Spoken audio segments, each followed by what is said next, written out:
What kind of campaign, smear or not, would the Democrats put up if Kavanaugh wasn't the nominee? We'll talk about it on the program straight ahead. Selling tears for $12,000. It appears to be the crying game and very clever for making real money. And every dedicated socialist needs a plan. So what is the plan for those dedicated socialists who are running in the United States in 2020?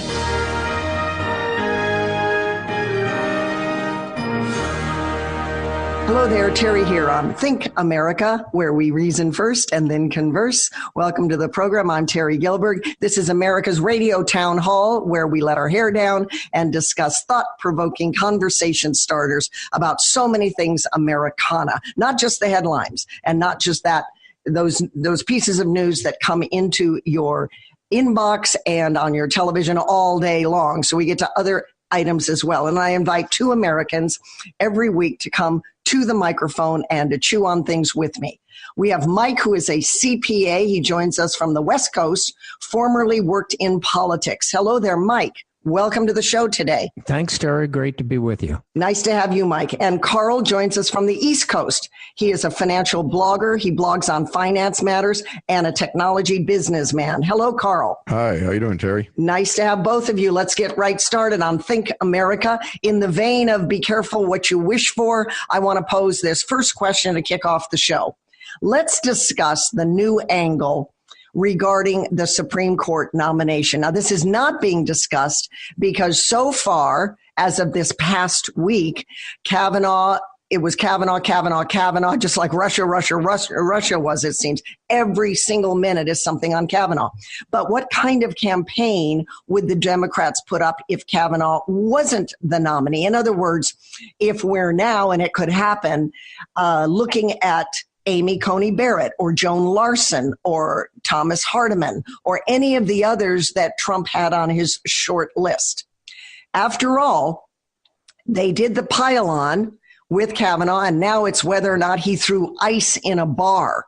I mean, it just goes on and on and on. And I, for one, thought that this would happen when you don't say, okay, time out, we are done, that is it, no more time, it's over, et cetera, et cetera. All right, what would happen if, for example, Amy Coney Barrett is the next nominee? Or what will happen, Carl? Oh, I think Barrett is the next nominee, but I think she's Ginsburg's replacement. And I think that's been very cleverly set up that way because the left is going to have a terrible conniption over it. She would be the anti-Ginsburg from a standpoint of Roe, for example. But the other thing is that I think there is some argument, at least rolling around in Trump's head, to try to keep the gender balance on the court constant. So he doesn't want to nominate a woman to fill a man's seat. He doesn't want to nominate a man to fill a woman's seat. Now, I personally think that sort of thing's silly, but this is the world we live in. And so there's that consideration there. And the left's head would just explode on this because you can't go after her on sexual assault allegations, obviously. You probably can't go after her with drinking or, social things like that. She is a devout Catholic, so you're going to have all kinds of fun trying to go after her on temperament related to religion. But that's a sacred cow as well. And I think that she actually was saved, and that was the reason you didn't see her named this time around. I think it's interesting that you mention her because as the next for a female justice. So that may be, and that may be strategy on Trump's part.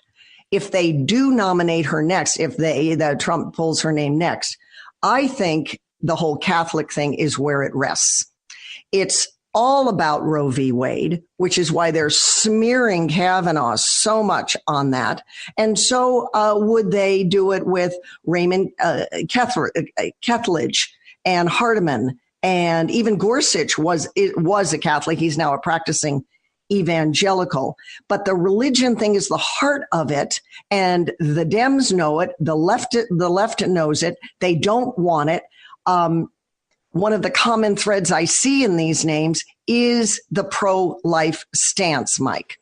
Yeah, I think it comes down. I agree with both of you. I think it comes down to the abortion issue, and I think that's what they're looking at, no matter what they come up with for the excuse. But I think with the current people that are in the Senate that are doing this craziness, I think they'll do it in spades with whoever comes up. They don't need a reason, and they're a bit aggravated still with Garland that was put off, and they're nasty people, nasty small people. So I think you'll see it with anybody that they get. Well, we're looking at, again, back to the short list, Joan Larson, Northwestern School of Law, Amor Thapar, Boston College, and a JD from Berkeley. He was raised Hindu, became Catholic.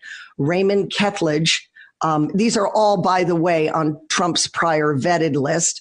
He's the one that doesn't have an Ivy League pedigree, but nonetheless, he was a clerk for Anthony Kennedy. Hardiman went to Notre Dame and then Georgetown. He's a Catholic. Amy Coney Barrett is a Catholic. She's went to Rhodes College and Notre Dame Law, and she clerked under Antonin Scalia. I think the religion aspect of this is what shall I say, silent thunder, because we haven't heard much about religion yet. We've just heard about sexual assault, and we've heard about gang rape ring and these wild accusations. But at the heart of it is how these originalists, as they've been described to the American public, Carl, would look at a Roe issue. And they're young. It will eventually come to that. So back to your comments, Carl, do you think then, if it's a man would replace a man, Thomas Hardiman would be next, or Raymond Ketledge would be next, or Emil Thapar? Oh, I don't know that there's a large difference between them. I mean, they're all going to be gone after on the same basis. If the Kavanaugh nomination fails, the reason it fails is likely because the clock gets run, there's an election, and you no longer have a majority in the Senate.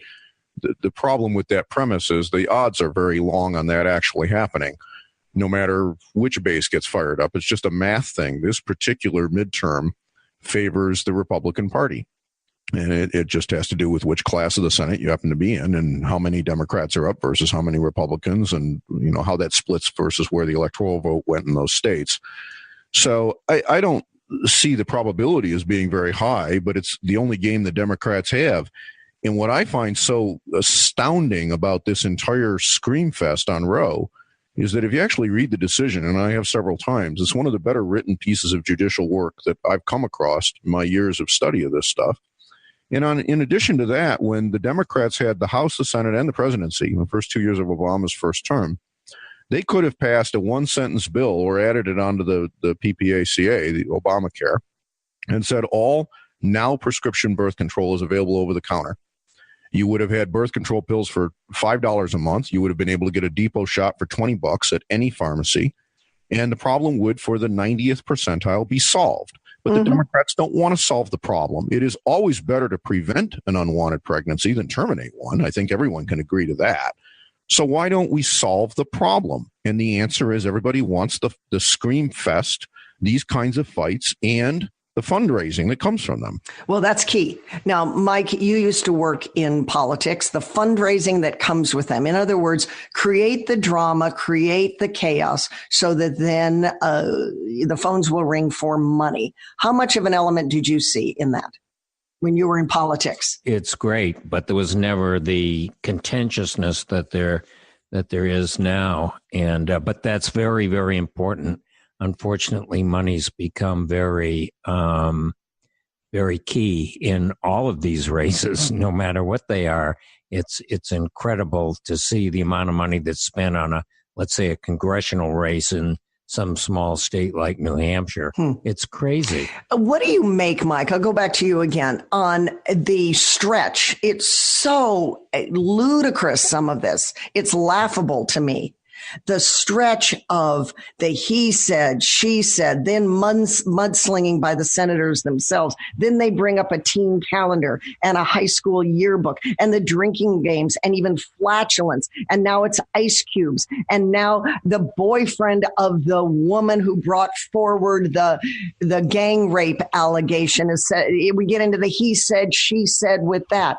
And at some point, I'm saying, when is Kavanaugh going to be a bank robber? When is Kavanaugh going to be a member of ISIS making dirty bombs in his kitchen to blow up the Supreme Court? What will they think of next? I'm with Carl. This has to stop. At a certain time, the game is over rather than moving the goalpost. What will they think of next? Isn't this bizarre? It's absolutely bizarre. I characterize it as a bunch of clowns looking for a circus, and I think the circuses I remember, this is just, that was entertainment. This is getting bad, and I think the Republicans have called the Democratic bluff at every turn now, and they're just letting this go. And I think the people are getting so tired of it that I think it's going to be a big effect in November. So I think they're letting it play out, and they thought that I think the Republicans would cave a lot earlier, and they haven't. Well, back to your point, Carl, you think it's the Republicans that they will win. So a lot of this brouhaha is an exercise in futility, if I heard you right. I'm not so sure the Republicans will win either the House or the Senate. So I lean more toward what Mike's sentiments are. Well, I think there's, you're right on the one side in that I believe the House will probably flip, because that's just the math on how this tends to work, during a president's first term. In the midterms, the incumbent party almost always loses seats. But the Senate is a much tougher nut, just simply on the math. And at the end of the day, it all comes down to arithmetic. And I just don't see the odds favoring a senatorial takeover. So if you end up with a split government, as we've had for an awful lot of our country's history, then the Democrats will sit there and launch investigations and maybe even threaten impeachment, but they know they can't get a conviction in the Senate. So if you want the government to just pretty much stand still, well, that's likely what you're going to see following November. Senator Lindsey Graham is so fed up with this. He says if Kavanaugh goes down, Trump should take it to the people. Quickly, your thoughts on that, Mike? Absolutely. I think he's been a star in this whole thing, really. He's stepped up to the plate. Carl, probable, reasonable? Yeah, but how do you do it? Insightful? How do you do it? The people don't have any votes in this regard. That's at the Judiciary Committee and at the Senate.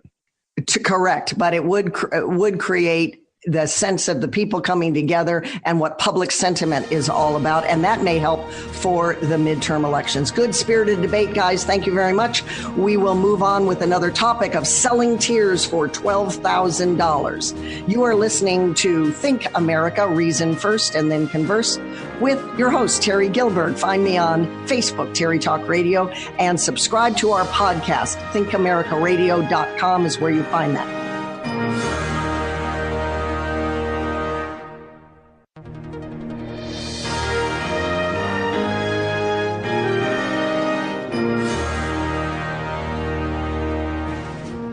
You're listening to Think America with Terry Gilbert. Nice to have Carl and Mike on board as we think through these thought-provoking conversation starters that we do every week on Think America.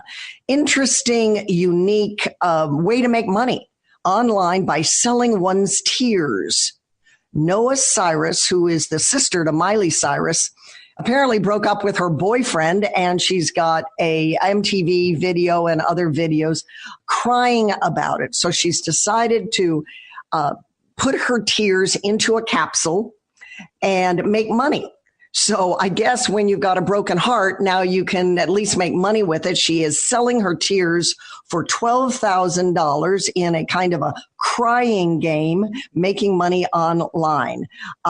She's also selling a line of merchandise that includes this $12,000 bottle of tears. I think it's pretty creative. It's goofy, but I think it's pretty creative. Carl, your take. I suppose anything that makes money and is legal is fine. I'm trying to figure out what the attraction is. But then again, I didn't understand pet rocks either. I guess the first question I would have, though, is how do you deal with the sanitation issues? I mean, I'm assuming you could solve that with heating. So, that's probably pretty easily fixed. The tears are pretty much salt water. So how do we know those are really tears? Well, what do you mean sanitation? What if you just had it in a bottle, never opened the bottle, like a fine wine or that's never opened, or a bottle of perfume that's never opened? What she's doing is drawing attention to her, in spite of some of the People magazine reports and other reports saying, oh, she's drawing attention to mental health issues like depression and we have to cry it out. I think it's a gimmick. But if she wants to make money at it and be as big as her sister and her father, what's wrong with that? I mean, I think it's goofy, but I also think it's a creative publicity stunt, Carl. I'd like to know how you get enough tears to actually sell. I mean, if you think about the actual quantity involved. Well, if you got a biggest broken heart that she does, she would just cry her way until she's got a bottle full of $12,000 worth. Or you just take some salt and mix in some water and... One thing she said, Mike, is that you should not drink this. So in terms of Carl's issue about hygiene and what's sanitary, she did give a forewarning: do not drink my tears. So I think the first person that buys it is going to drink her tears. We're living in an insane world, and I can't wait for the next thing to come out. I mean, here's the next thing. She's going to cut her wrists and people are going to drink her blood.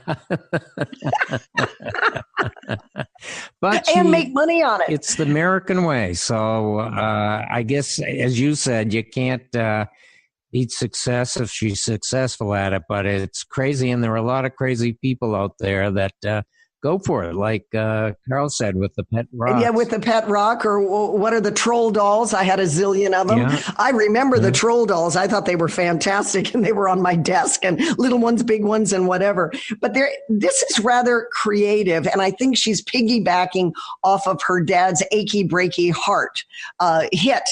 Don't you, Carl? Isn't there an Achy Breaky Heart somewhere in there? Oh, absolutely. I just think the idea of doing this is just hilarious, frankly. The idea that you can go out and sell what amounts to salt water for thousands of dollars. Hey, have at it. Mike, what is your new and creative idea to make money on the internet? Well, it seems like the creative thing is set up a GoFundMe account. And that seems to be the easiest thing to do today. And a lot of people are doing it. And that seems to be nice and simple, and go for it. But I probably can't get any more esoteric than that. That seems to be the easiest way. The GoFundMe, Carl, is an interesting phenomenon because a lot of people can click. But when it comes right down to it, are they actually sending checks? So, for example, back to our previous segment about Kavanaugh, there's this GoFundMe for Dr. Ford, right? And she's supposed to be, she's supposed to have made already over $500,000. But it's a question of how many people are really going to pay into it, don't you think? Oh, no, because those are essentially all credit card payments. So that money's there. I call that site Go Fraud Me, because I think about half the campaigns are just total BS, and the rest but are. There's a place on there, isn't it? I could be mistaken then. There's a place on there where it's just a commitment, sort of like if I go out and get a sponsor to run a marathon, and then I run the marathon, it was just a commitment. I got to win the marathon maybe before the sponsor will say, all right, here's your check. Yeah, but I think these campaigns are actually, for the most part, cash. I mean, look at what happened with this guy out in, I think it was New Jersey, where all this money was raised, and then the people that sponsored it and were controlling it, essentially, at least the allegation is, they stole it. Well, you could be right on that. I don't do those kinds of things because now you're giving your credit card over the internet for something that is, who knows who's behind the GoFundMe. Back to this, though, I do think, do we all agree that this is kind of a creative thing to do, especially since her father had the big hit, Achy Breaky Heart and all that, and she's trying to find a career in the shadow of Miley Cyrus? Yeah, sure. Whatever makes money as long as it's legal. Well, what I don't like is that this is a big attention grabber for mental health issues like depression when it's a teenage heartbreak, or maybe I think she's in her 20s now. And it's just a cool way to make cash. But more power to her, I guess. I saw some of the videos. The song isn't very good, but I find it pretty creative as a unique publicity stunt. By the way, the clothing line is doing well too, so more power to people who want to make money on the internet. All right, quick break. We'll be back on Think America, Reason First, then Converse.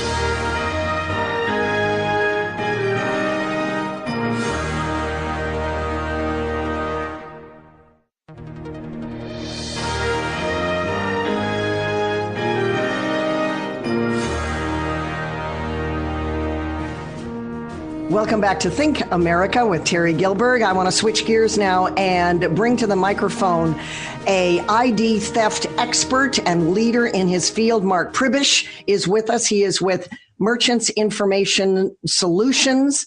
It is now a year since the historic Equifax data breach, and more consumers and businesses are becoming the victims of ID theft and cyber crime, in case we're not aware of it already. Yet they are usually not equipped to answer the problem very well. So let's hear what Mark has to say. Welcome to Think America, Mark. Nice to have you. Terry, thank you. All right, let's get right to it. Summarize briefly, how did the Equifax data breach event actually happen? What did they do wrong? The Equifax data breach event was based on something so simple called a patch, where a gap in information security specific to IT was identified, and both the U.S. government, the Department of Justice, and Microsoft had communicated to businesses throughout the country, make sure that this patch is taken care of. And for whatever reason, Equifax sat on it and waited and delayed to do that patch. And then once they had this hacker enter their server, Equifax then waited approximately 6 weeks before they communicated it to the public, which was against every state and federal notification law. And you still to this day don't know why they did that? No, a best practice for most businesses throughout the U.S., but whether you're an organization, nonprofit, business, is that you update your server on a weekly or monthly basis. And you update the server based on what's being communicated to you, specific to any type of IT update. And even though for whatever reason, there was a delay in creating that update at Equifax, and as a result, this hacker had the penetration into their server. So there were a number of reasons, a number of changing stories, but probably the bigger story after the hack. Here's the reality. There's a reality of identity theft and a reality of information security and governance for businesses. And the reality is you cannot stop or prevent from being breached. You can mitigate your exposure by doing certain things, including best practices like updating your server. And for whatever reason, there was a delay. And the irony, Terry, to you and I talking today, is I wanted the focus to be on the 1 year anniversary of the announcement, the Equifax data breach event. But isn't it ironic that Uber just 3 days ago, paid a $148 million fine for their data breach event, and Facebook, based on their recent data breach event, the estimate for their fines, regulatory fines and penalties, is going to be $1.6 billion. And how embarrassing for Facebook. Well, for all, but particularly for Facebook. Very embarrassing. And here's the thing. Here's what's happening when you look at the reality of identity theft and data breach. Cyber thieves and ID theft criminals are counting on complacency. They're counting on both consumers and businesses, especially small to medium businesses, to be complacent. And one of the contributors to that complacency is what we call breach fatigue, where consumers and businesses are so sick and tired of the news headlines about ID theft and data breach, they're beginning to first ignore the headlines and second, ignore the problem. And that complacency is contributing to all the data breach headlines that continue. And they're not going away anytime soon. And if I recall right, Target was like Equifax as well. They experienced a data breach event. And what happened to their CEO, their CFOs? What happened? Pretty much nothing that I remember. Well, the interesting thing with Target and Equifax, the same exact thing happened to both CEOs and both CIOs, Chief Information Officers. Both were forced to resign. And they weren't forced to resign at Target or Equifax because they were hacked or because they experienced a data breach event. They were forced to resign because of their failed management response to their data breach event. And that's probably the single largest challenge that businesses and organizations have today. If you are talking, and believe me, Target was, after they learned they were hacked, they were talking about it the next day. What are we going to do about it? And if any business or organization is talking today about what are we going to do based on something that happened yesterday, it's already too late. So it's the failed management response that typically gets companies in trouble. Uber had a major failed management response. Facebook is a little more proactive in being open and transparent, but they still have issues. So does Experian and TransUnion have issues? It's amazing that as we mention these major companies and all of these major companies that are supposed to be protecting the consumer, in particular Experian and TransUnion, they're major credit bureaus and they can't seem to get this together. Is it just getting tired of the constant security? Are they not hiring enough IT people? What is the problem? Where are they lax? So the biggest challenge is, and I'm going to group Experian, to answer your question, yes, Experian and TransUnion also have issues, but I'm going to group the 10 largest banks in the U.S., the 10 largest health insurance companies in the U.S., and the 3 credit bureaus when you, in addition to Equifax, Experian, and TransUnion, those 3 industry groups collect more confidential information than any other business sector. And those 3 industry groups, banking, insurance, and the credit bureaus, have more financial and IT resources than any other industry group.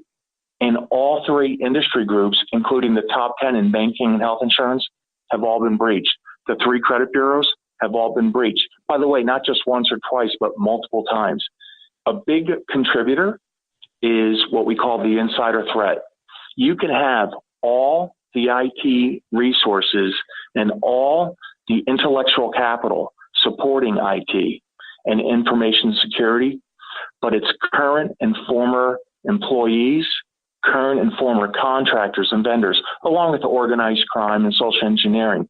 But the single largest, one of the leading cyber insurance companies in the U.S. is called Beasley. And Beasley comes out each year with an annual report based on their actual experience in supporting their clients. And all right, we're down to about 2 minutes. We understand the problem and it's widespread.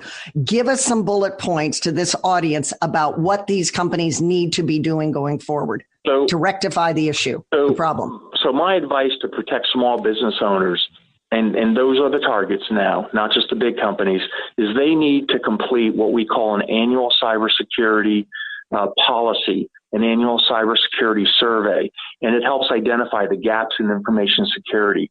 They need to educate their employees about phishing and ransomware and what we call business email compromise, where fake CEO emails are going to people of authority asking or requesting that a wire transfer take place.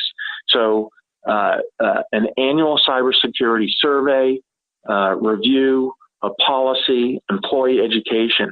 By the way, it's not just businesses. My advice for consumers is they really have to reassess their participation in social media, on Facebook. The fact they spend so much time and share so much information, consumers really need to look in the mirror. We need to leave. We understand. Thank you. Mark, how can people find you on the web if they want more information? So our company, Merchants Information Solutions, Inc., you can find us at www.merchantsinfo.com. Mark Pribish, thanks for being on the program. We need to leave it there. Always good information from you. We appreciate it. We'll be right back.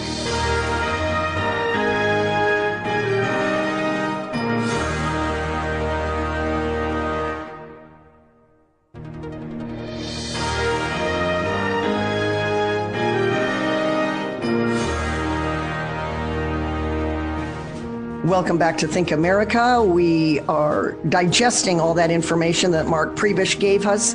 What'd you think, Carl? We've got breach fatigue. That's a new term I haven't heard. Yeah, I think there's a lot more that ought to go with this. One of them being that a large cause of these problems comes from what I call framework bloat.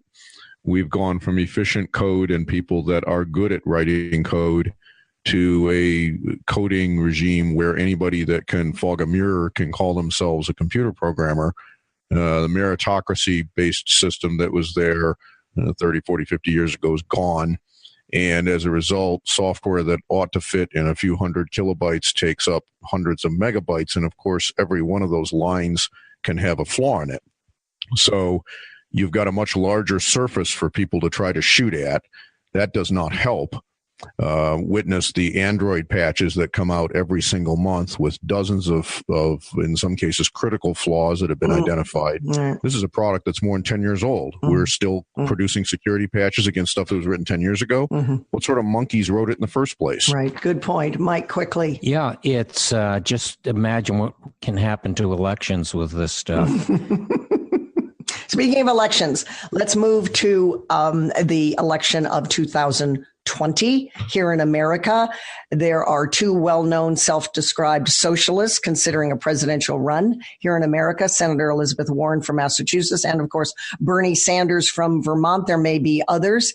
While they don't go so far as suggest the elimination of private property ownership, as in real socialism, they are pretty close to it. Warren and Sanders both argue that there is a dramatic and unfair economic inequality in America, and that we should tax the wealthy and the corporations at a higher rate to redistribute that money to the rest of society. Mike, take it away on that. Your thoughts? Well, it's interesting because when I was back in college, the best thinking at that time was that communism and capitalism would meet at socialism.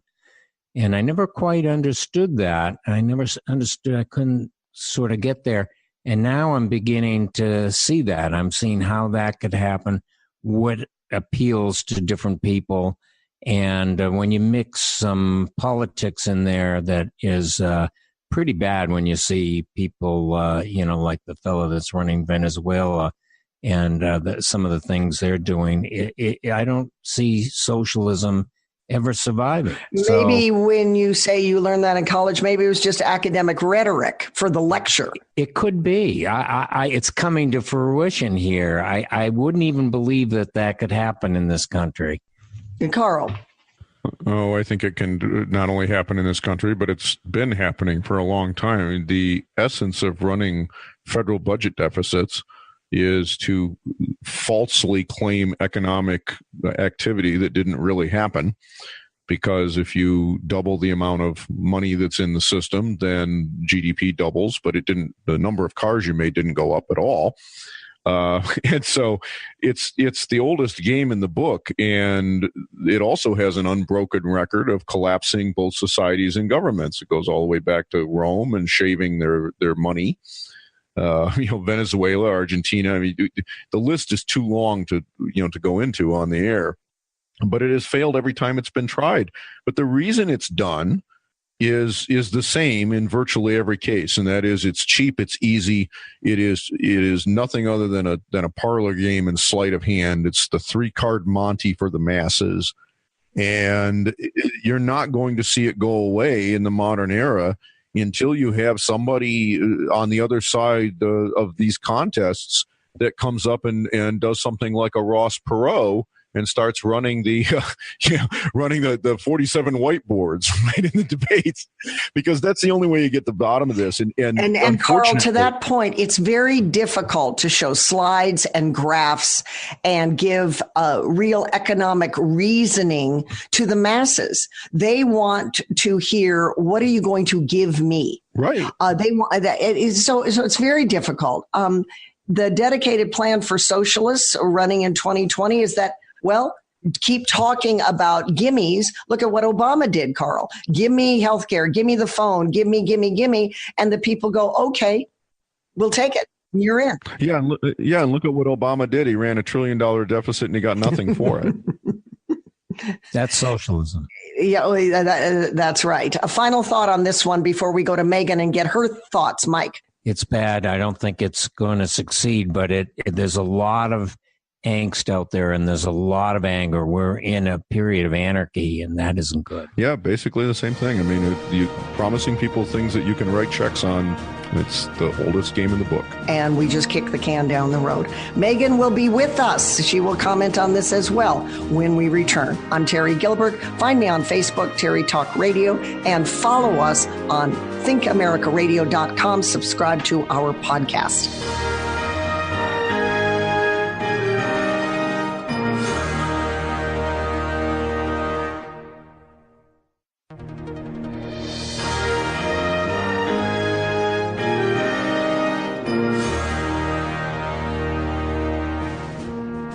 We're back on Think America. Megan has joined us, Megan Porth of yourcontractshop.com, to talk about what every socialist needs, and that is a plan, just like Mao Zedong, one for China, Karl Marx, and then Joseph Stalin for Russia. Pol Pot had one in Cambodia. Look at what's happening in Venezuela. Everybody's got a plan. It seems that the plan is to print money, promise the people everything. Pretty soon the country goes broke. Do you see that as the platform, Megan, for Bernie Sanders if he runs again? Elizabeth Warren, she looks like she's a contender for 2020. This is the mantra: just feed the masses, promise them everything, try to feed the masses, taxes go up, etc., and the country goes into debt. Your take? Definitely, and unfortunately, I'm seeing a lot of people my age who are really rallying around, especially if they're Democrats, rallying around the socialist idea. It's the first time in my life, and I know I'm young, Terry, but it's the first time in my life that I'm seeing people coming together in a very kind of conscious, excited way, talking about socialism, and it scares the death out of me, to be honest with you. I see it on social media. I think because I'm a libertarian, Terry, a lot of people add me to different groups. As you know, on Facebook, there are different groups you can be a part of, and a lot of people add me to the Democratic groups. So I actually just kind of sit and watch what people are talking about and what they say when they're around people they feel comfortable talking about. And a lot of these people, now granted, these are possibly the fringe because they're the most active people in the Democratic Party I see on these social media groups. They're espousing it. I am a socialist Democrat. I am a socialist Democrat. I'm not afraid to say it. I'm proud to say it. I want to help people. And unfortunately, the path to hell is paved in good intentions. And I don't think many of these people, including Elizabeth Warren and Bernie Sanders, understand how human nature works and how an economy works. And therein lies the problem. They literally have never worked something, created a job, paid taxes, balanced a budget, read a P&L report. They don't understand how these things work and why it's not feasible. This is just not feasible to do. Well, P&L reports and balanced budget and turning some candidate into another Ross Perot doesn't play well on TV. It doesn't look very good. It's hard for the masses to understand all that. It's too academic, too cerebral, graphs and boards. And my goodness, Karl Rove gets booed off the television stage when he shows certain numbers, and this is just polls. My goodness, how are those on the libertarian side or even the Republican side going to withstand the gimme, gimme, gimme mantra from an Elizabeth Warren in a 2020 election? I think the problem lies in the fact that the Democratic Party, in my opinion, Terry, has been better at marketing these ideas, creating sound bites. They even have taken over the education system. So they're starting with children when they're in kindergarten, Terry. So if you're conservative leaning, then you have to go back quite an expansive amount of time and start with different ideas. I think the problem becomes when we start yelling at each other about whether or not we agree that these are problems. So in my opinion, this is a problem. There is a wealth issue. There are issues where there are companies that are taking advantage of other people as well as the government. So instead of saying that that's not a problem, let's actually get down to what are the various solutions and whether they're going to actually effectuate what you want to effectuate. For us, as far as libertarians are concerned, we believe that there's a wealth distribution issue because there is crony capitalism that exists today, whereas vice versa for extreme socialists. So let's actually acknowledge that there is a problem, but let's get down to how we're going to solve it, because that is where I think we all get hung up in the conversation. And then conservatives look like they are heartless and they don't care about the people. How do you do that with the visual world we live in and the world of the internet? It has to be with examples. And we have to have a really, really strong social media presence. And that is where I think the right is missing it. All right. Let's switch gears. Thanks for your input on that. Change Your Life Technology, Megan, sponsored by yourcontractshop.com. Megan Porth, what do you got to wrap up the show? Well, I think everyone knows that making steel actually emits a ton of pollution into the air. It makes up 5% of global carbon dioxide emissions,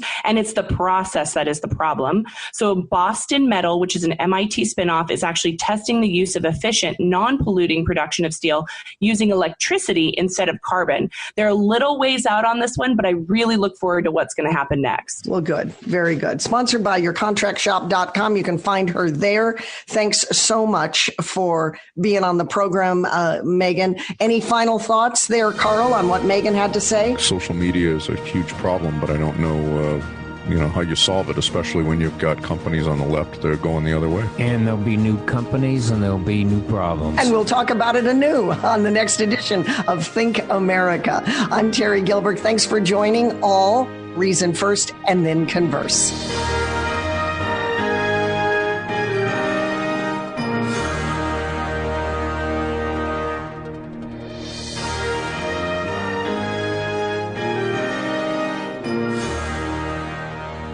Could it possibly be that Hillary will run for president again? Ridiculous? Maybe not. We'll talk about it on the program. Transgenders want to know for sure if their updated passports are good with the State Department. We'll take a look at that topic as well. Lobsters. They're now getting high on weed, as in marijuana, before being thrown into a boiling hot water pot. And then if you eat that lobster, would you be high? Hello there, Terry here on Think America, where we reason first and then converse. I'm Terry Gilbert, your host. This is America's Radio Town Hall. I invite everyday Americans every week to the program. Two lucky guys this week to chew on thought-provoking conversation starters on things that you won't necessarily hear or see with the headlines through the week. We have Carl. Carl is a financial blogger. He knows all things finance, it seems, when I interviewed him to be on the program. Welcome, Carl, to coming on the program. It's nice to have you. He joins us from the East Coast. Yep, all good. And there's Mike. Mike is a CPA, and he also used to work in politics back in Washington. Mike joins us from the West Coast. Hi, Mike. Hi, Terry. Let's get right to it. Let's talk about politics first. It seems to be the artery in every news story, the main artery, the blood for the nation, it seems. And I mean that figuratively and literally, I guess. Anyway, it's 2020, let's say, and Hillary is running for president. And you may say, Mike, that's ridiculous. She's not going to be running. But perhaps there is articles out there in the New York Post, in National Review, in American Thinker, for example. These are online, but also with the New York Post. It's the daily rag that they have there in New York. I tend to read it all the time. I like it. I think they have insightful articles, especially in the opinion pages, that she is crafting her political future. And she just might be. She, of course, is unpopular by many, many people, but she's also unbeatable by a single opponent. We need to remember that. And of course, I think it's pretty obvious that she could beat Kamala Harris. She could beat Andrew Cuomo. She could beat Elizabeth Warren, and she could beat Cory Booker. Mike, is she crafting a political future for a third run at it? I can't see it. I really can't. She's got. I think if anything, she's going to do it because to keep herself probably out of jail. The more she keeps into contact with the political scene, the less they're going to put their hands on her. But I just can't see her doing it. I think it would be a suicide for the Democrats. But and it would be great for Trump. He'd just love that. Well, she still has her Onward Together group, and she also has another group called Demand Justice. I read one article, Mike, where there's now 20 Democrats lining up for a shot at the election. It was a very thin on content, but of course it was. I was reading stuff on the left that, it's not just Cory Booker or Kamala Harris or Governor Andrew Cuomo. There's this Ocasio-Cortez. I don't think Ocasio-Cortez is going to last through Congress, much less a presidential run. But because of all of this, Hillary is the name to watch, believe it or not. And if Donald Trump can get rid of 16 opponents, Hillary could get rid of 20 for sure. Plus this Demand Justice group. So she's got this momentum behind her. Could it be actually that there are 20 Democrats lining up at a shot at this election, and she, in fact, could beat them, Mike? Then we'll go to Carl. It's possible. Anything's possible. I think that probably putting somebody like Biden in might be more preferable to Hillary for the Democrats. I'm not sure he could win, but I think he'd give it more of a run and probably be less controversial also. All right, Carl, take a stab at this one. Oh, I think Hillary attempting to run again would be Donald Trump's almost a wet dream of his to have that happen. The scripts and the attack ads just write themselves. You have to put any effort into it. Not only that, the worst thing in the world in politics is to lose and lose poorly. There's nothing wrong with losing. There's always a winner and always a loser in a political contest. But when you lose poorly and you're sore about it after the fact, that just does not play well with the American public, especially among the uncommitted. You're always going to have the people on the far one side or the other that will vote for whatever candidate gets put up. It's the people in the middle that make the difference in the elections. And I just don't see her being viable. Frankly, I don't know who the Democrats could run that actually has any sort of broad appeal. If, Donald Trump probably would be just as happy with Elizabeth Warren running on the Democrat ticket as he would be Hillary. That would be almost as much fun for him, I think. So if the Democrats are going to run somebody that has a credible shot at it, I think it's got to be somebody like a Cuomo. Probably a Cuomo. I don't see Cory Booker. I think he shoots himself in the foot a lot. Kamala Harris is being a little overly angst about all of these women issues, and I don't see the depth and breadth in the other issues. People tout her as being so brilliant and so insightful. I don't really see it. I just see partisanship. But back to the Hillary idea, especially these articles that are kind of being floated out there. Could she possibly do it? I tend to think she could and she might. And the reason is that she would say, see, I told you so. See, I told you so. And there could be a new group. See, I told you so. I'm with her. See, I told you so. This is revenge. And we are in this. Look at what's happened to Kavanaugh. This is revenge against the right. This is hatred against her. And they're gaining momentum. And if her health holds up, and I have no real reason, because I don't know, we don't get to know much about her health, she could take another crack at it, and could very well be crafting her political aspirations once again. I mean, stranger things have happened, and it would be on the see, I told you so. However, on the other side, coming out of the other side of my mouth would be this. Trump can say, yeah, and look what I did during this time. And and then tout, of course, North Korea and bringing our North Korean dead home and the stock market. And I mean, he would start his laundry list on what he's done, including the beginnings of Build the Wall, Mike. So, but the question is, would I put it past the Democrats? And I would not put it past the Democrats to put a Hillary and possibly Elizabeth Warren ticket out there. I think her health's a big issue, bigger than anybody thinks. And today, you really need to be very healthy to be able to go through what you have to go through. You saw her tail off at the end of that election, and that very well could have been different, have a different outcome if she was directly involved. And I don't think she can do it. And it's a possibility. Anything's a possibility. But I think her health is going to be limited. Make no mistake, I don't think she should do it. I think she might because she's got that vendetta. She's anger. Anger's a bad deal. Absolutely. She still is mad about it. And it's the era of the woman. A Hillary Elizabeth Warren ticket. Wow. Carl. You don't win with anger, though. Anger is a very destructive emotion in politics. Yeah, I agree with Mike. I think that the angry woman angle is the absolute worst political angle to take. Elizabeth Warren, as a VP choice on a ticket, is less toxic than her on the head of the ticket. But even though, you're always one heartbeat away, right, from ending up in the left seat. But nonetheless, it's a less toxic alternative. But for Hillary to run again, I think there is a serious health problem. I don't think she could manage the campaign and get through it.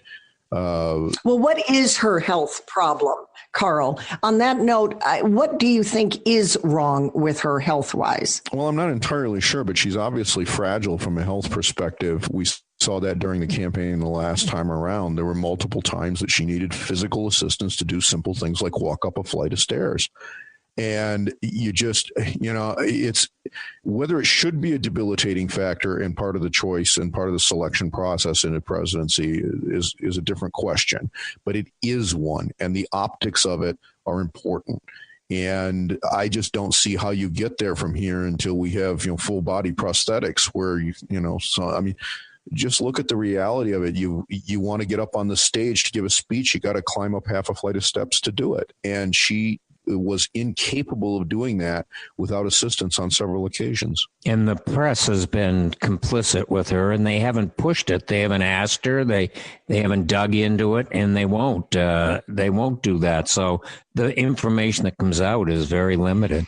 That's true. And that's why I asked the question, because I don't know. I don't know if she's better because she has meds now. I agree, Carl. She could hardly get up the stairs. So it's hard to know. Is this a heart problem? Is this a joints problem? Does she have spinal issues? Does she have some brain problem? Is she on hormone replacement therapy or not? She has no stamina, it seems. But then you see her post-election, and she comes out on the stage and waves, and she goes to universities and she gives talks, and she started this new group, Demand Justice. And the last 5 months approximately, she has been sending emails touting this new super PAC to combat President Trump. The point is she's giving these hints, so much so that major publications are picking up on it and trying to be first with analyzing whether or not she actually is going to do this again. And with the era of the woman, whether you like it or not. And the last thing I would want to see personally is Hillary on the campaign trail. But whether you like it or not, the wind is at her back as a woman. So it certainly is food for thought and fodder for this radio station, Mike. She's trying to remain relevant, and she's not doing a very good job of it. And she's lucky that the press doesn't get on her case, because things would come out. And also the Department of Justice hasn't come out with what they're going to do relative to all the stuff that she was involved with. So if she stays relevant, it lessens that. Well, she's got Obama behind her, too, because he wants to be out in front as well. Final thought on this one, Carl.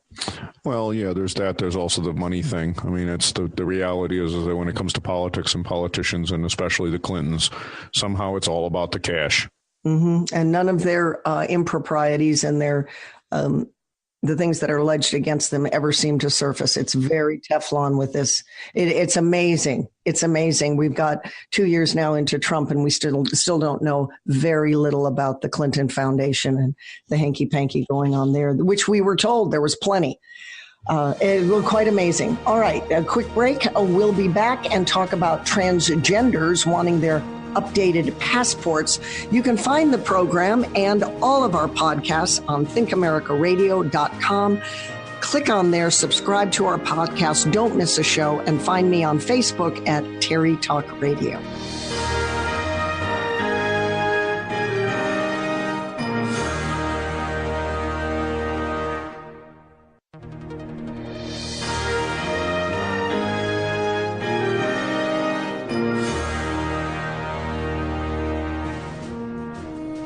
Back on the program, I'm Terry Gilbert. This is Think America, Reason First, and then converse with my two Terry's talkers this week, Carl and Mike. All right, guys, transgenders want updated passports. They want them now. They don't want any vacillation on the part of the State Department.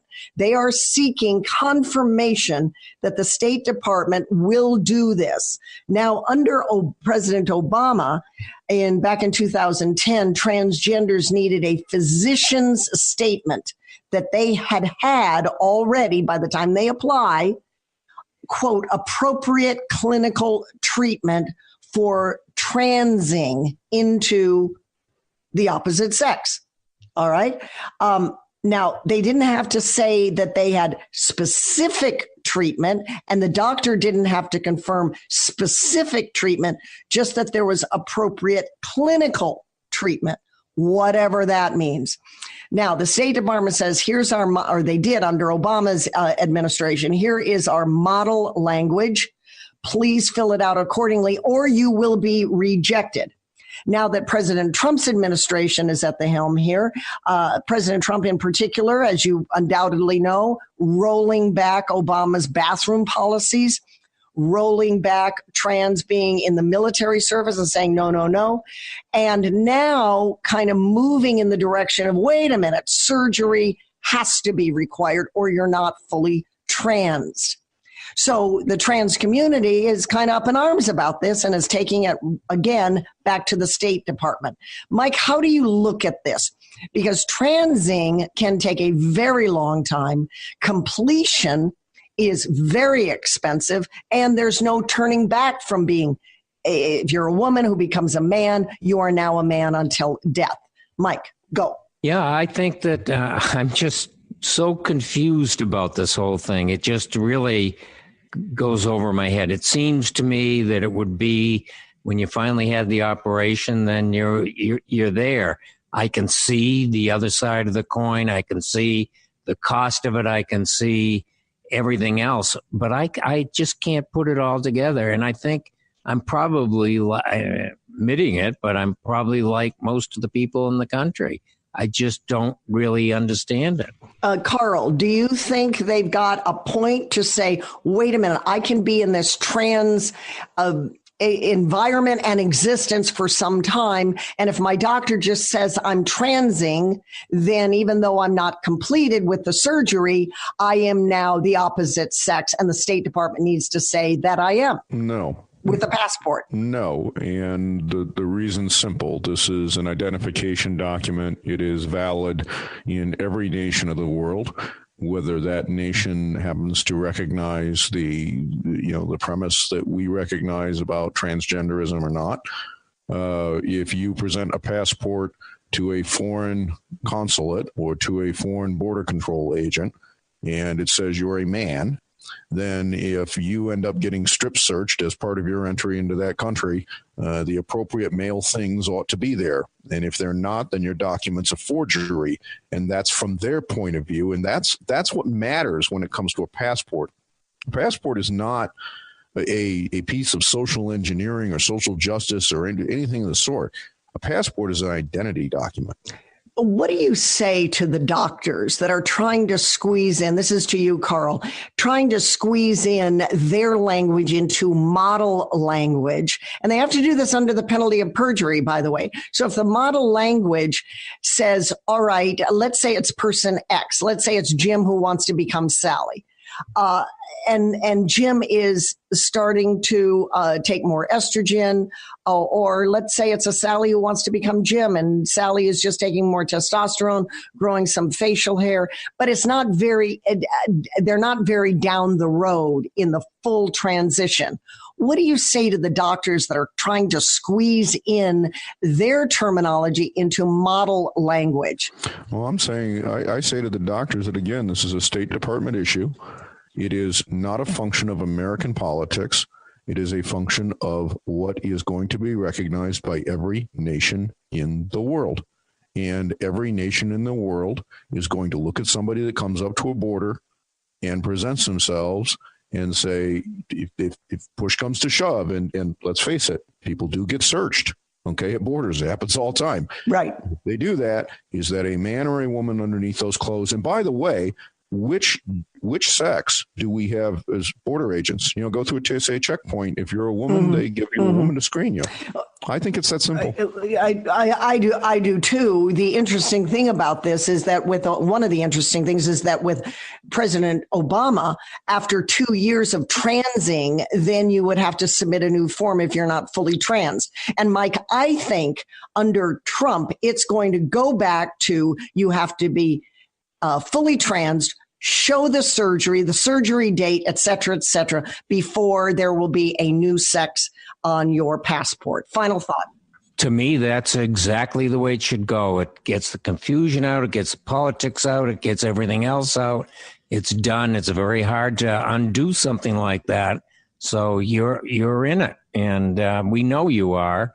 And it comes to Carl's situation about the ID, and I think that's important. I mean, who searches you? Who does? Mm-hmm. And it is an identity document. I think it was wrong for Obama to get the wording so fuzzy, no specific treatment, just get a doctor to say appropriate clinical. And then doctors are twisting words and saying, yeah, he's under my care, blah, blah, blah. All right, we'll wrap it there. Straight ahead, the English Language Unit Act. My interview with Stephen Guschov in Washington. Stick around.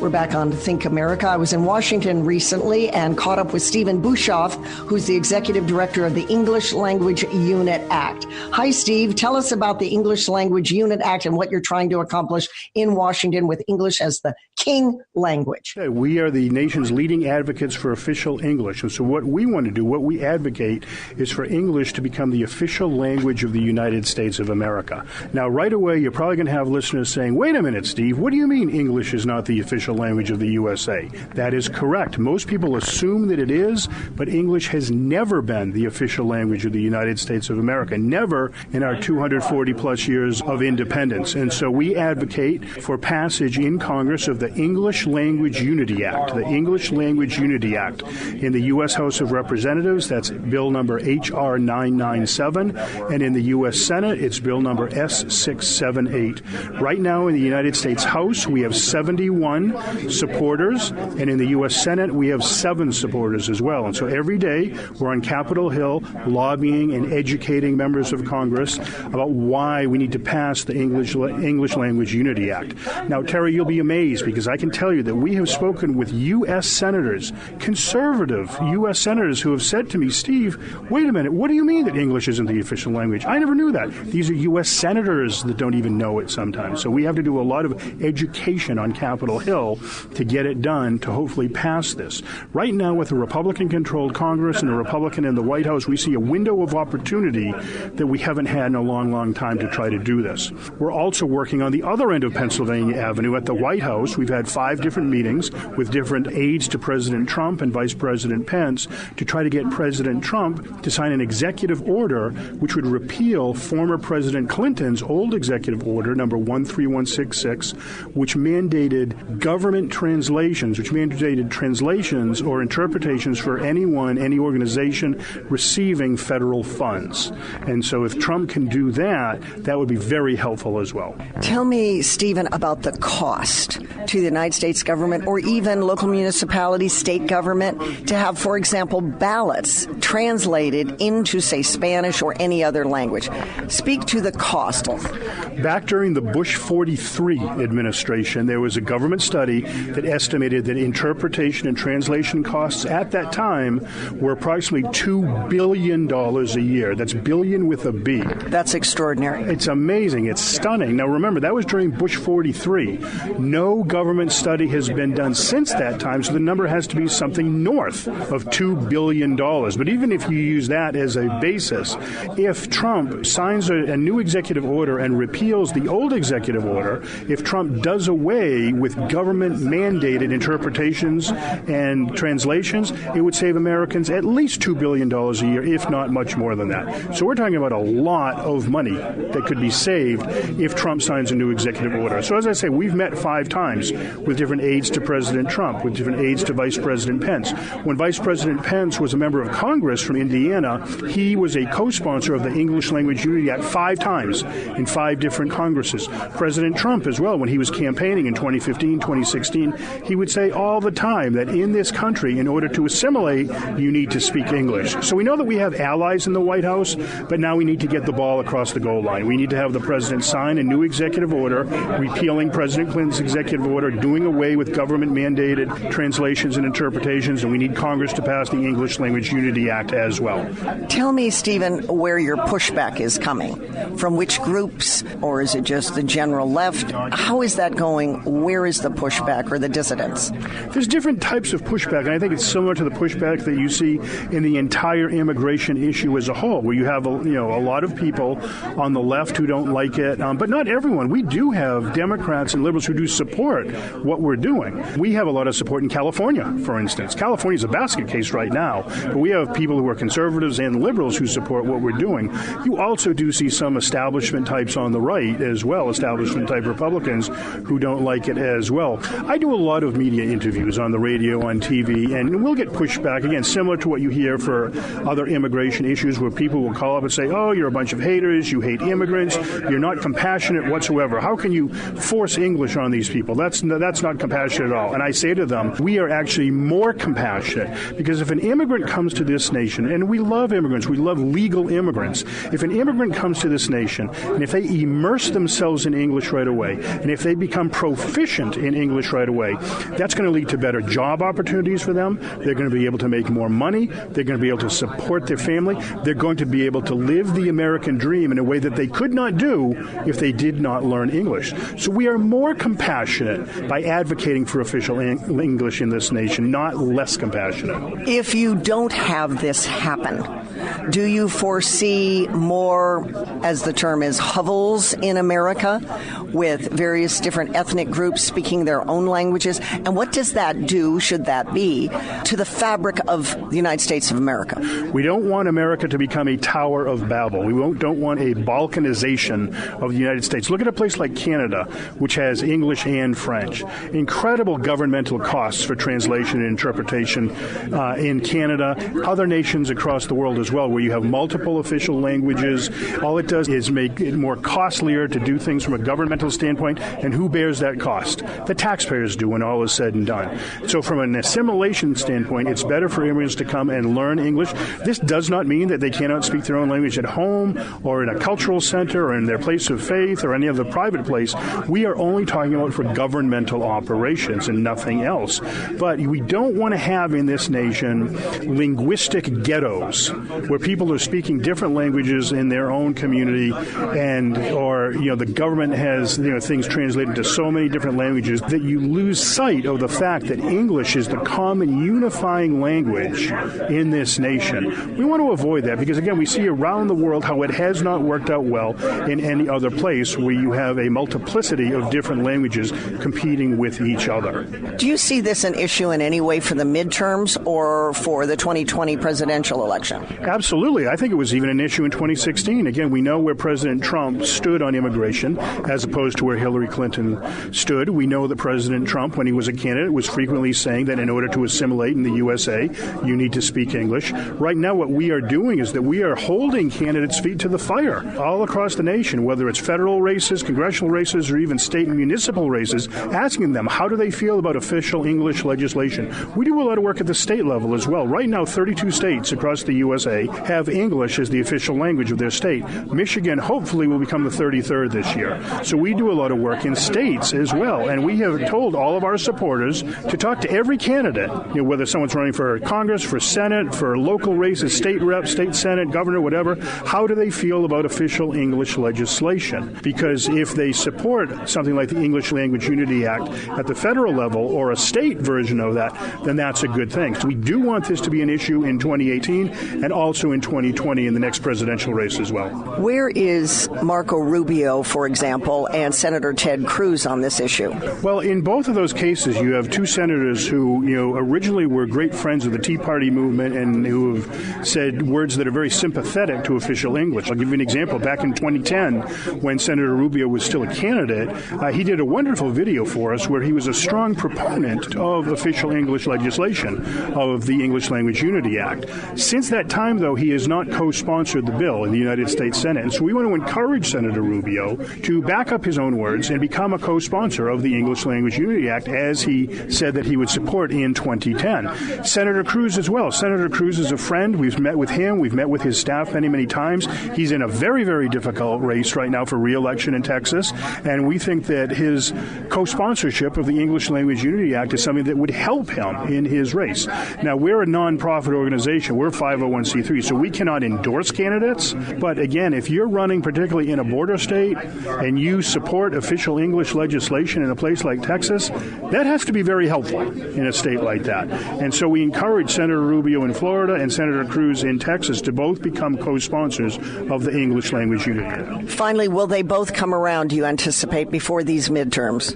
In Senator Cruz's case, it might be more of a possibility where he is running for re-election again this year. Senator Rubio just ran and was re-elected in 2016, so I don't know that that's on his radar for 2018 per se, but hopefully in Senator Cruz's case, yes, given he's up for re-election right now. Stephen Guschov, the Executive Director of the English Language Unit Act, and good luck getting this to happen. You can find us at Think America Radio, thinkamericaradio.com. I'm Terry Gilbert. Back in a sec.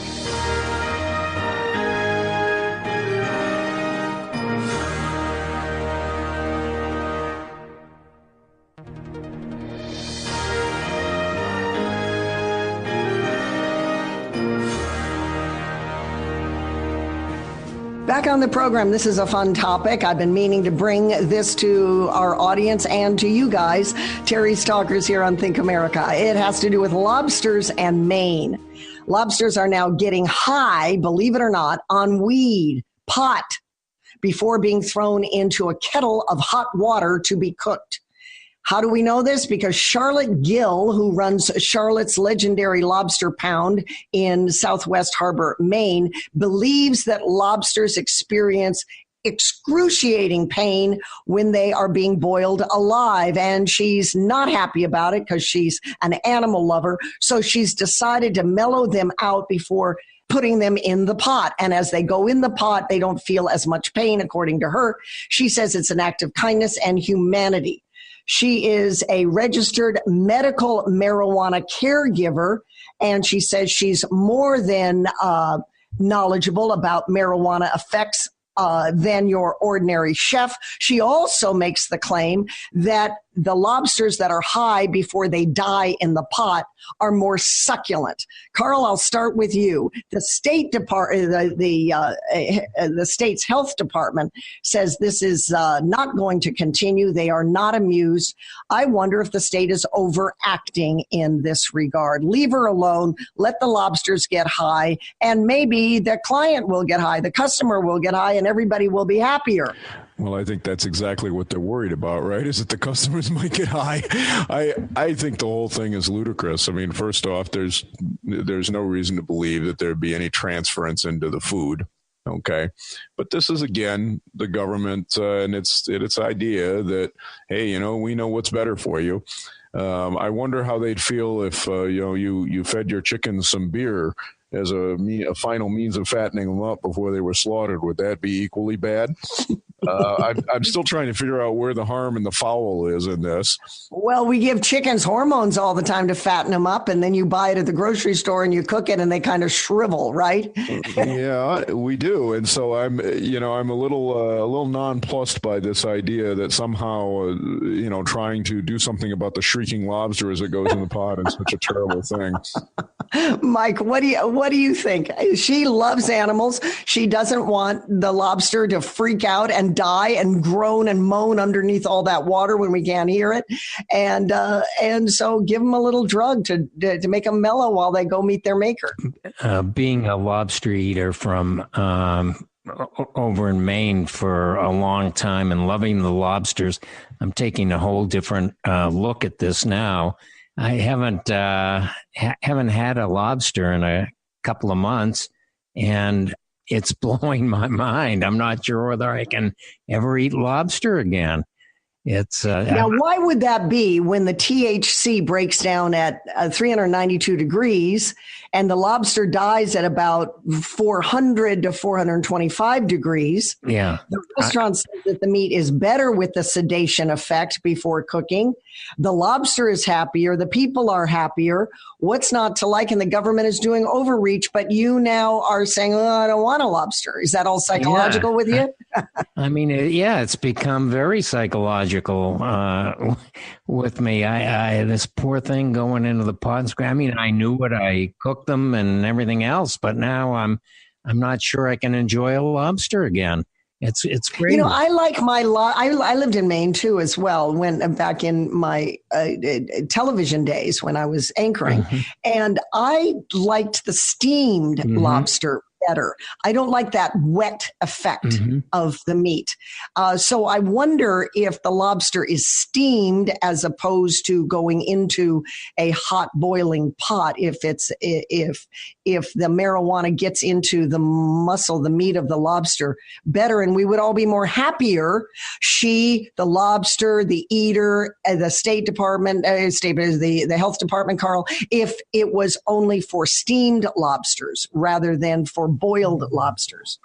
I just don't see the difference. And oh, by the way, only superheated steam goes over 212. If you're throwing a lobster into a pot of boiling water, the maximum temperature is 211.9999 degrees Fahrenheit, because at 212 it's not water anymore. So it's kind of an amusing, all these statistics being thrown around. I saw the article and chuckled a little bit with the temperature references.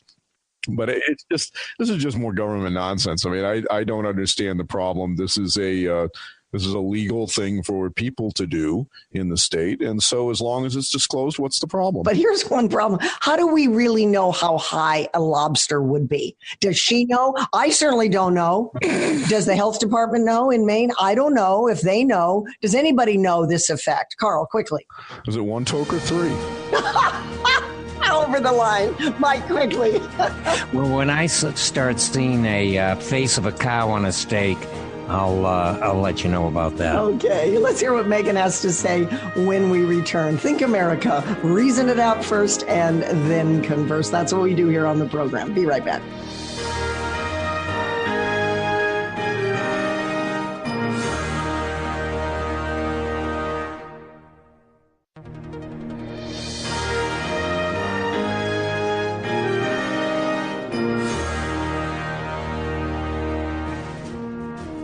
Megan's with us. Megan, we've been talking about lobsters getting high on weed before being thrown into a boiling hot water pot to be cooked. The woman in Maine that is doing this is saying she loves animals and wants to take life as humanly as possible, or as lobster-esque as possible. That was me throwing in my commentary on it. How do you see this, getting a lobster high on weed so that it doesn't feel the pain of being cooked alive? You know, I honestly have been traumatized since I was a little kid by the idea of boiling anything alive. So I definitely understand the chef's pain and suffering every time she drops a lobster into the boiling hot pot. But I do have a lot of problems with somebody putting anything into my food without me having knowledge of it. So I think that's probably what the issue is with the state health inspector. Not that it's necessarily marijuana, or not that she's necessarily giving them something to lessen their pain, but that she's putting something into the food, which then gets carried back into the consumer's mouth. And you never know. I mean, as you know, Terry, I'm a huge proponent for marijuana as medicine, and even recreationally, because people are putting other worse things in their body. But it's all about consent, whether I consented to having that put into my body or not. And some people are allergic to these types of things. There may be certain medications that they're taking that have an adverse reaction to it. So I actually don't think, this is probably a miracle, but I don't think that the state health inspector was overreaching on this one, just simply because the consumer, the person who is consuming the lobster, may actually have some issues with marijuana, not to mention the fact that marijuana is federally still illegal, and you may be putting people's jobs at risk. Oh, and that too, that's an interesting angle. But as far as whether or not people are aware when they walk into the restaurant, when she got some pushback from the health department, apparently now she said, okay, all right, we'll have some lobsters that aren't high on marijuana before they die, and others that are, and will tell you as such. So she's covered her base on that. Would that make you feel better about this? Yes, much better. It's all about consent. It's all about the free market and our choices. So if I go out and I want to go to a restaurant that has ethically sourced meat, then I can do that. But they surely better not be lying to me about it, right? Because then that's misrepresentation. But if I want to go to a place and I have no problem with consuming marijuana through my lobster, and I want to make sure that my lobster didn't have this excruciatingly cruel death, then I would definitely opt for that. But I think as long as she's communicating that with each and every table, and it becomes something that's maybe part of her marketing plan for her restaurant, then I think it's brilliant. I wish I had thought of the idea. And marijuana is, I think the state of Maine has medicinal and recreational marijuana. Didn't they vote that in? I believe that's true. I believe so. And so what's the diff? I mean, who cares? Really? Isn't this kind of a moot point? Other than the point that you brought up with regard to employees, because it is illegal still federally. So we still have that issue of state versus federal. Right. We have this issue of state versus federal. And also, some people just do not want to consume marijuana. And again, they should have the right to not do that. It's kind of the same argument that we have, however, with things like GMO and pesticides and things like that are being injected into our food. It becomes that kind of slippery slope. Okay, well, how much it has to be disclosed to the consumer. And this is one of the areas where I probably disagree with my libertarian brethren. I think that businesses should be required to disclose what they put in their food. All right, let's dovetail into Change Your Life Technology as we button up the show, sponsored by mycontractshop.com. So believe it or not, we're talking about lobsters again, Terry, and other people in Bedfordshire, England, actually were so taken aback by the practice of dropping a live lobster into a boiling pot that they came up with a device called the Crust-a-Stun, which uses an electric current to stun and painlessly kill the shellfish, such as lobsters, right before they drop them into the pot. So you don't necessarily have to give them marijuana. You may just go ahead and stun them to death. Okay, isn't that cruel and unusual to a degree for some?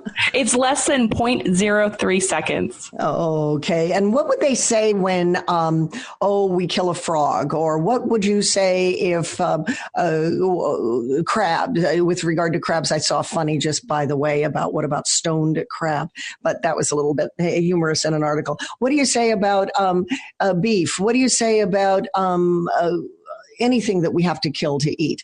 I mean, it becomes kind of absurd in the end, doesn't it? To go to such extremes to make sure that an animal feels no pain at all, or a plant feels no pain. Now are we going to go to this idea of, well, broccoli, we're eating a lot of broccoli and kale, but when it's uprooted, it can feel, I mean, we're in the absurd stages, aren't we? A little bit, but I do think that, again, the consumer, the free market will decide. So if you want something that's ethically killed or ethically sourced, then you will go to that source. Shout out to Terry's Talkers, Mike and Carl. You are listening and have been listening to Think America, Reason First, Then Converse. Find us on Facebook and at thinkamericaradio.com. Subscribe to our podcast. I'm Terry Gilbert.